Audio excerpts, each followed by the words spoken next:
the things people are comfortable to say around you when they assume that you don't understand their language is just mind blowing. And I remember in Thailand, there was a time that I was friends with a Kenyan family. There was a family from Kenya. They had a little girl. She was like 6 years old. I took her shopping. She was just really sweet. So wherever I go, she would want to come with me. Her parents were busy. I took her shopping, and while we were going up the escalator into the shopping mall, there were people coming down. And the Chinese grandma with her grandson told the grandson, like, Nikan, Nikan, Nikan, like, take a look, a little black monkey. And you know, what are the odds of meeting a black woman in Thailand who speaks Chinese? So, like, yeah, they don't understand. So, usually they say bad stuff, I don't mind, but to speak about a 7 year old to your grandson, describing her, asking her to take a quick look at a little African monkey, bitch. So I said back to her in Chinese, like, Chika mele mao, nipu na sure jayanza jitama. Chika what tended on. Like, what I said to her in Chinese was, I understand what you just said, and this is very, very disrespectful. And the fact that you're telling a child, you're teaching a child that a black kid is a little monkey is very, very terrible. And I made sure everybody on the escalator could hear me. I was screaming, I was shouting at her. We went up and then we came back down to follow her, and I demanded an apology. And you know the funny thing, when in a lot of cases where I've heard Chinese people say derogatory stuff or like bad things about African, and I call them out on that in Chinese, they become very, very apologetic. Like, oh my God. So they'll go down on their knees, gender bohaisi, gender bohaisi.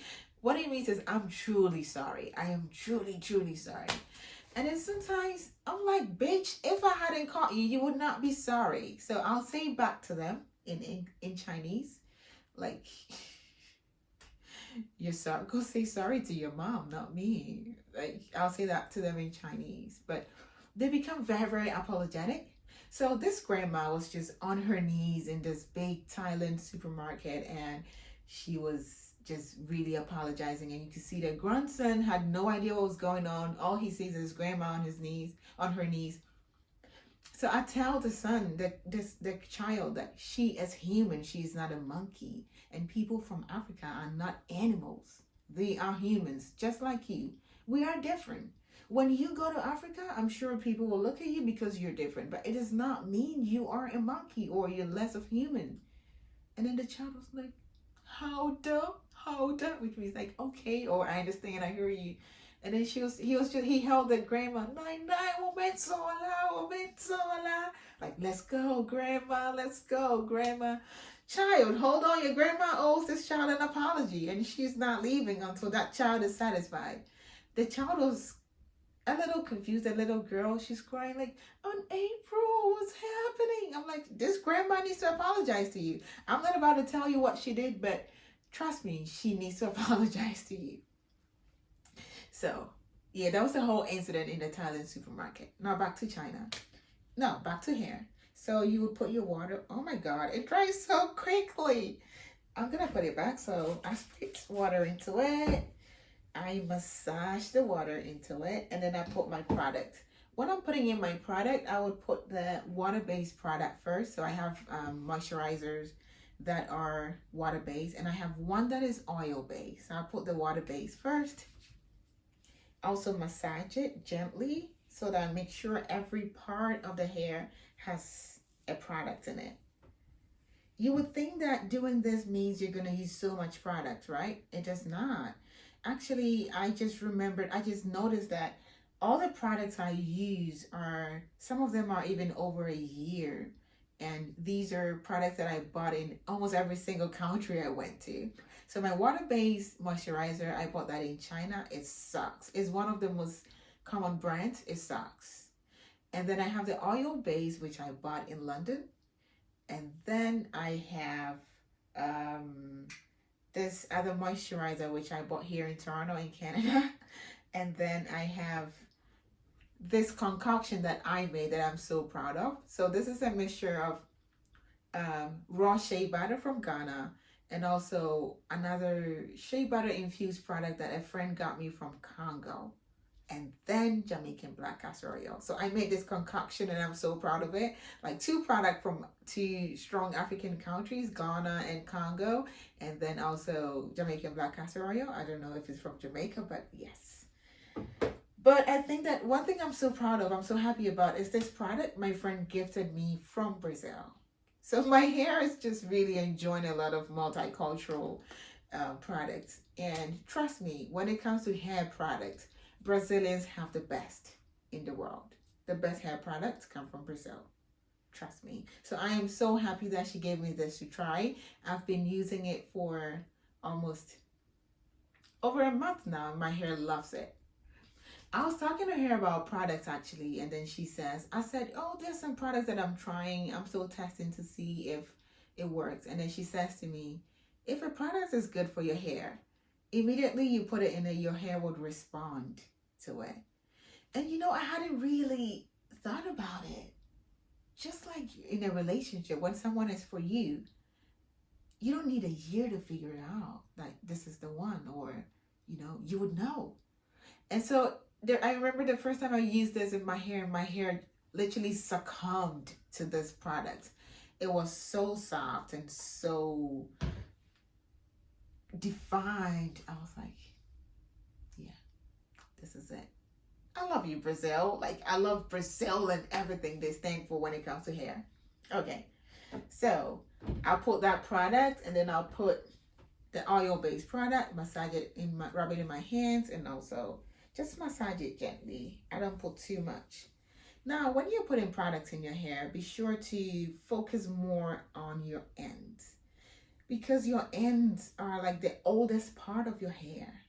These parts are new growth, but this is the oldest part of your hair. I call it grandma. Grandma needs a lot of TLC, love and care and all that. So make sure you put a lot of products here, because it's old and weak and frail, and they need more love. So focus more. So I massage that as well. And then what's the next thing I put in? My avocado. I bought this one in London as well. Avocado based product, moisturizer as well. So much moisturizer because my hair needs a lot of moisture because it's 4C and so coarse. And then I'll put my Brazilian product. I put it last. Hey, open up. Okay, here we go. Rub it in my hands and put it in here. I don't know if you can see in the camera, but my hair would just, the curls would define so well. And I love it.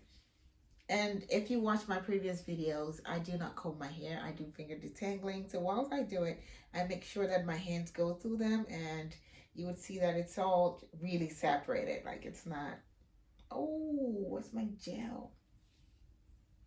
Okay. Now, after I do that, I'm gonna put my oil in it. So the raw shea butter, the concoction that I prepared from Ghana and Congo, with a little Jamaican black castor oil, I'm gonna apply it in it, and then I'll put a holding gel, a water-based gel last. The water-based gel just helps my curls stay, so it doesn't really do anything, but it helps my curls stay. So I would add the gel last. I love how this feels on my hair. Grandma, come here.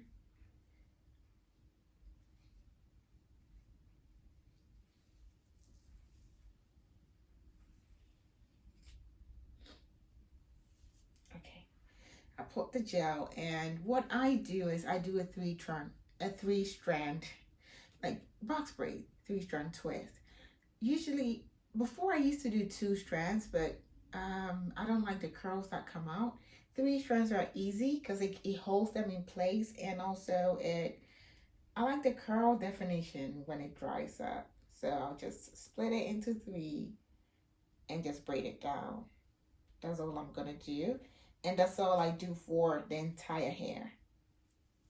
So braid it. And I do the same thing for the entire hair. So you're gonna see me doing it. I'm not gonna talk about the hair. I'm gonna be talking about my Chinese experience, but it's the same thing I'm doing. Water-based moisturizer first, and then the oil-based ones, and then my Brazilian product. It's also a moisturizer, another moisturizer, and then my oil to seal the moisturizer in. And then I'll put my gel, water-based gel, to help keep my curls in place and then braid it down. That's all. That's all I do. And I don't put heat in my hair, so I wait for my hair to dry. Your hair has to dry completely. If you do not wait for your hair to dry before you braid it, it will look good for like just 20 minutes. And then in the next couple hours, you're gonna look like this guy.